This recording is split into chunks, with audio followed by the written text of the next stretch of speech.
Welcome back to Face the Nation. We turn now to Senate Republican leader Mitch McConnell, who joins us from Louisville, Kentucky this morning. Good morning to you, sir. Welcome to Face the Nation. Good morning. President Biden heads to Europe this week to meet with NATO allies. You helped give him about $13 billion in urgent support, along with the rest of Congress. What do you expect the president to deliver this week? Well, we've given him plenty of money. I think he needs to step up his game. He's generally done the right thing, but never soon enough. I mean, let's take a look at what's happened here.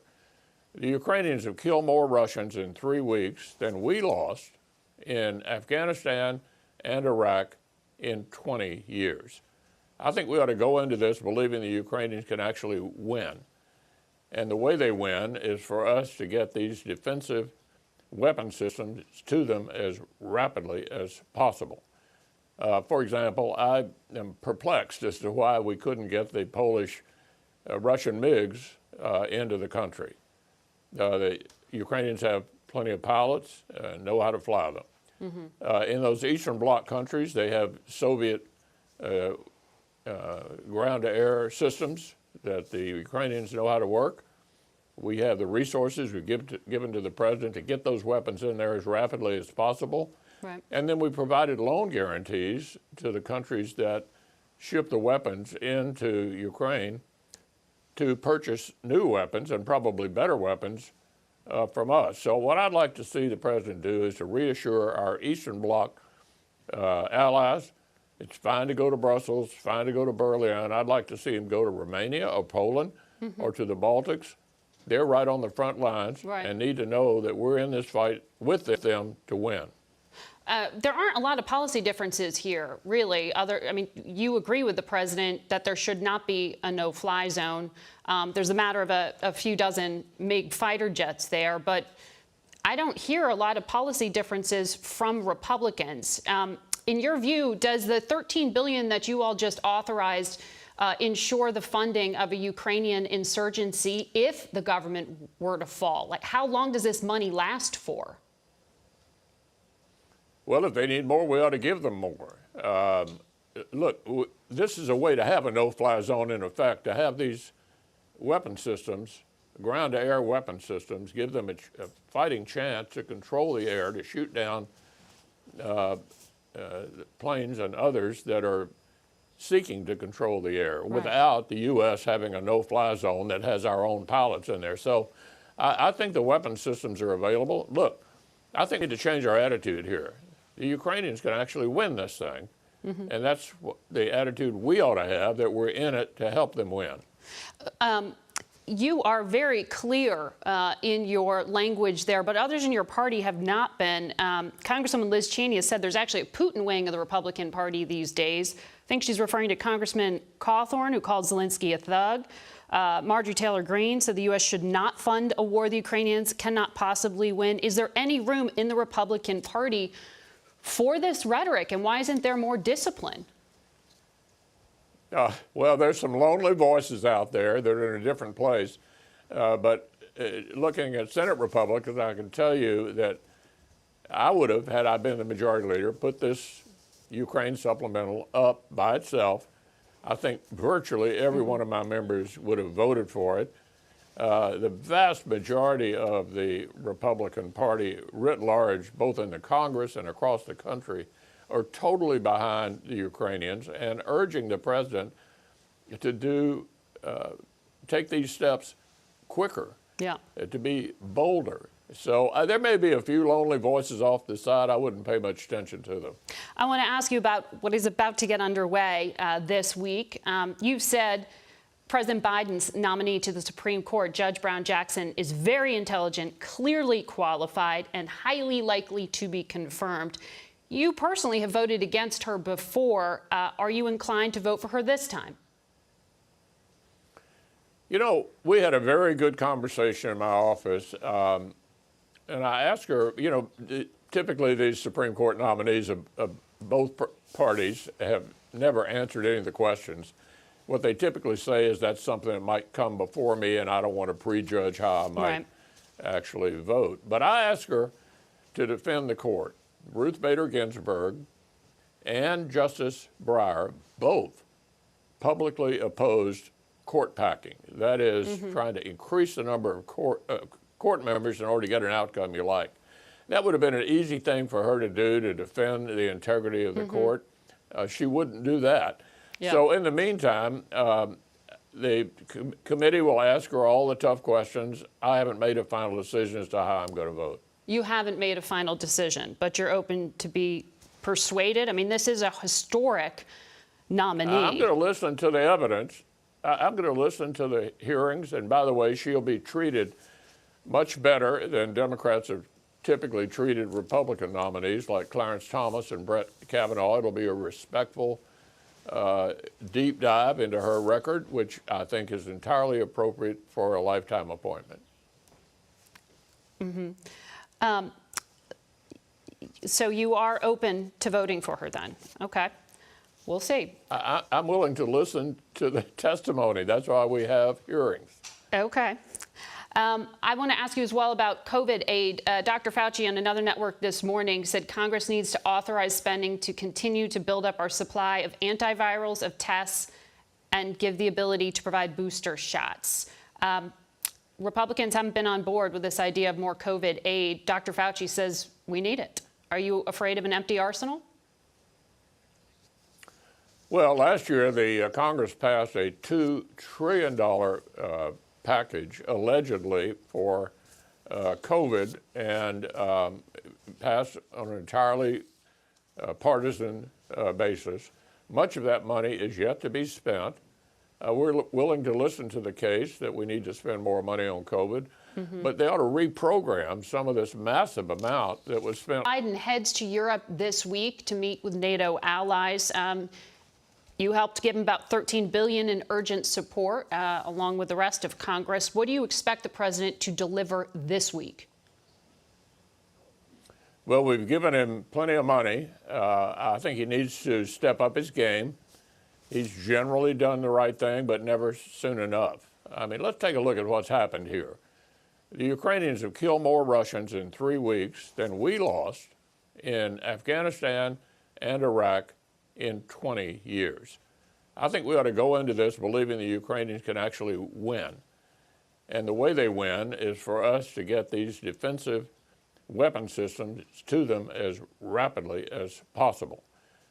For example, I am perplexed as to why we couldn't get the Polish Russian MiGs into the country. The Ukrainians have plenty of pilots, know how to fly. Is an epitome of war crime. I mean, encircled city without food, without anything for 13 days, 14 nowadays, putting a resistance. And instead of simply opening a humanitarian corridors, as we agreed, and letting people out and letting supplies in, Russians are just trying to take the city down. So, and people in the city continues to fight. So all our heart goes to them, and we're trying to do everything possible on diplomatic front and elsewhere to help the people of Mariupol. Does the government have any idea exactly where these people are being moved? I mean, the reference to camps was compared to World War II when Nazis forcibly moved people into other countries. Well, we saw it in, again, I don't want to say any information that we don't have the exact proof. I mean, we hear all the reports and have it, but we saw it also in the cities, smaller cities that were taken or occupied by Russians, where they would let people outside of the prison. They would try to either catch our mayors and imprison them, catch the activists and imprison them. So that's an MO of these war criminals. And we see the protest in all the cities, you know, even in the cities like on a daily basis today in Kherson and others, people are coming out with protest against Russians, not only the armed forces, not only the police, but ordinary people. Everyone wants them to go home. This week, your president made an emotional speech to Congress. Congress authorized $13 billion in emergency support to Ukraine. But one of the things your president said was a personal appeal to President Biden to be leader of the nation, of this great nation, but also to be leader of the world. President Biden goes to NATO this week. How do you want him to lead the world? What is the U.S. not doing still? Well, we've seen exceptional leadership from the U.S. during the past 3 weeks. and deterring Putin before the war, trying and helping us a lot during the first weeks of this war. Now we all have to understand that even though we all are united in this effort in helping Ukraine, Putin is not changing his behavior. It's quite different. He's actually turning to terror and doing what the war criminals do, not what the armed forces are doing. So it's a clear message to all the civilized world that we have to step up too. Ukrainians will not give up. We will continue defending our homes. We don't have any other choice. And I think it's time that every passing day is a chance to stop this war. And every passing day we have to be discussing, all of us together, the civilized world, the United States, NATO countries, but also others like China, discuss what is more we can do to stop it. Ukraine's constitution references joining NATO, but your president has said, even just a few days ago, that Ukrainians must admit the West has indicated Ukraine won't be a member of NATO. Is he signaling room for more of a diplomatic opening there? I just keep hearing that the diplomacy goes nowhere. Well, look, let me be very undiplomatic here. So when murderous maniac catches somebody or attacks somebody on the streets of the city, do we ask a person, a victim, you know, what is it you're ready to give up? Leg, arm to stay alive? What is it that you're ready to give up in order to be alive? No, we call the police, we stop this, and then we discuss what can we do to punish the criminal and help the victim. So I think this is where we are right now. We are fighting heroically, our armed forces and people, to defend our home. Now, of course, from the day one, our president said, we would like this to stop, we are ready to negotiate. Negotiate does not mean to surrender. We are not ready to give up on either our dreams or on the territorial sovereignty or integrity. But we are ready to negotiate, even with the brutal enemy, in order to stop it. And we are asking all of our friends and allies to help us to, A, fight successfully, but also to put all the pressure so that Russia negotiates. Secretary of State Blinken said this week that a simple withdrawal of troops by Russia won't meet the U.S. standard for lifting sanctions. Something more irreversible needs to happen here. What is he laying out here? What is the Ukrainian vision? Well, I will let Secretary Blinken to say what he said. But for us, clearly, I mean, it's a brutal attack. We've lost people. Many of our cities are destroyed and still are being destroyed. We've lost 60 universities completely. I mean, they are erased from the... So we need this to stop. They need to stop and get out from Ukraine. But we also need to be talking about reparations, about the security guarantees and everything else. We need to know that this attack, which I want to remind, is not the first attack. Russia attacked us in 2014.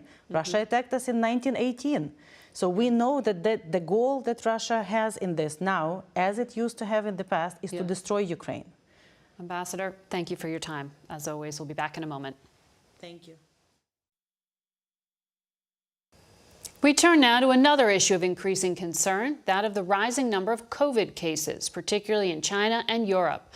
Our Liz Palmer reports from London. Hong Kong is building vast isolation hospitals to house COVID patients. It's shut down businesses, beaches, and public transport, but even so currently has the highest COVID mortality rate on Earth, due largely to unvaccinated old people. Right next door, mainland China is fighting to stave off disaster. It kept COVID largely at bay for more than 2 years, with draconian lockdowns, electronic monitoring, and mandatory testing. But now, Omicron has taken hold.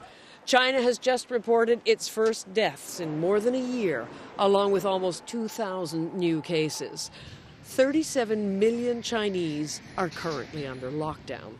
And about 50% of people over 80, 17 million of them, have not been fully vaccinated. Europe, too, has seen a surge in infections. The week Britain dropped all COVID restrictions, even tests for arriving travellers, UK hospital wards began to fill up.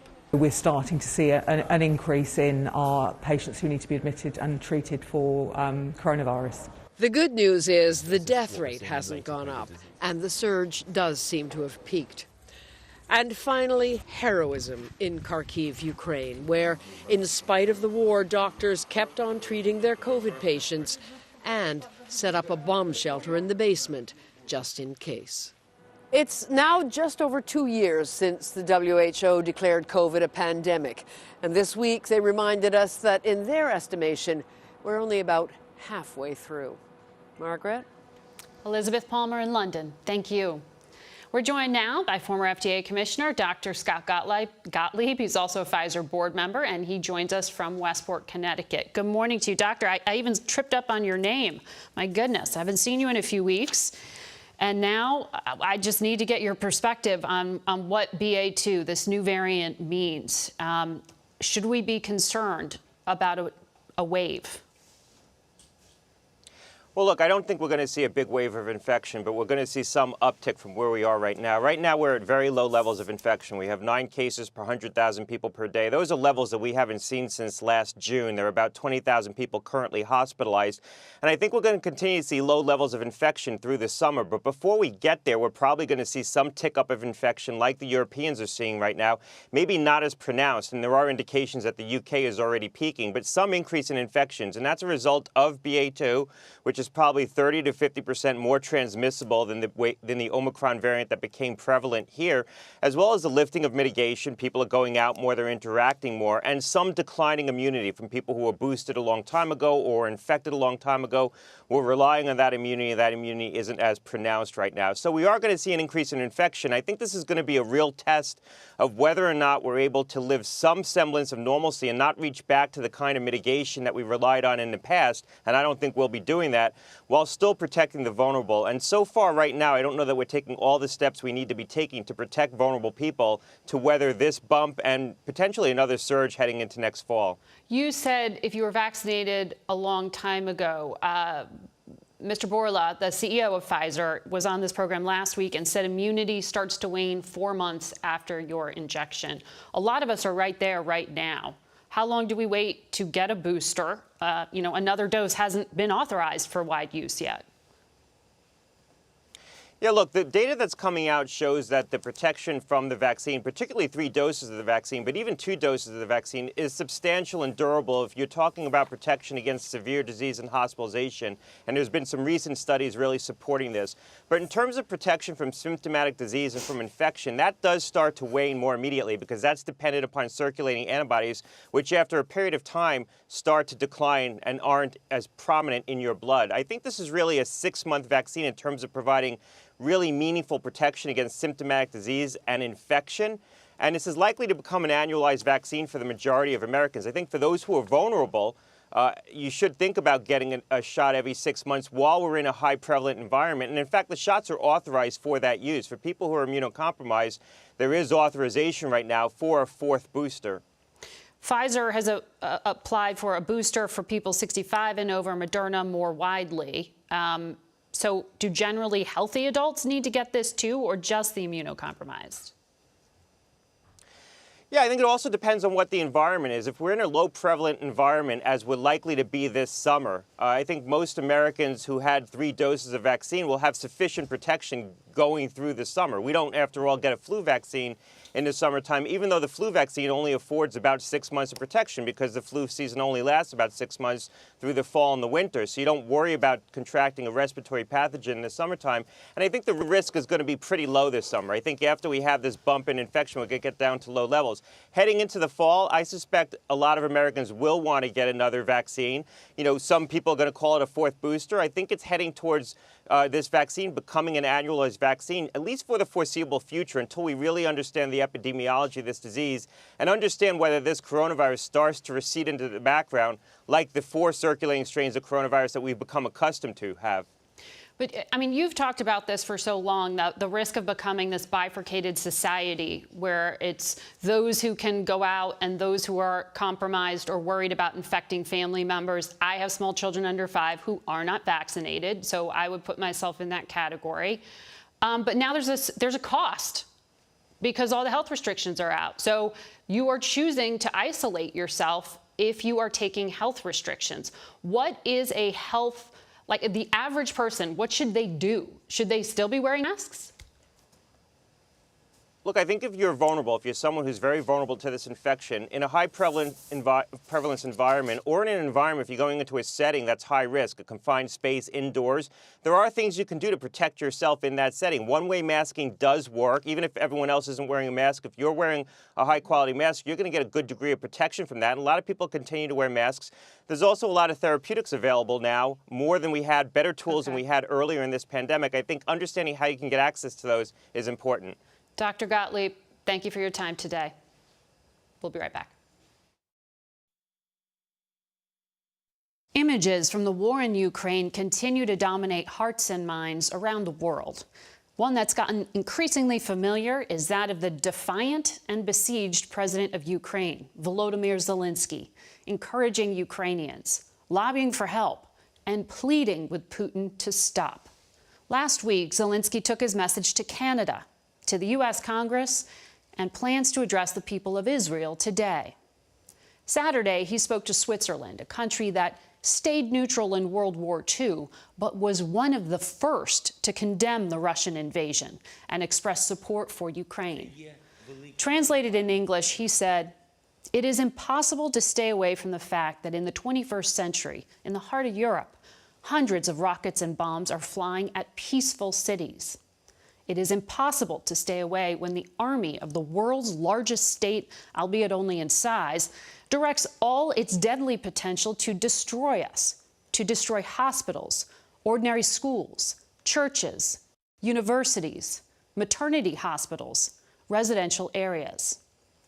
It is impossible to be indifferent when children are killed."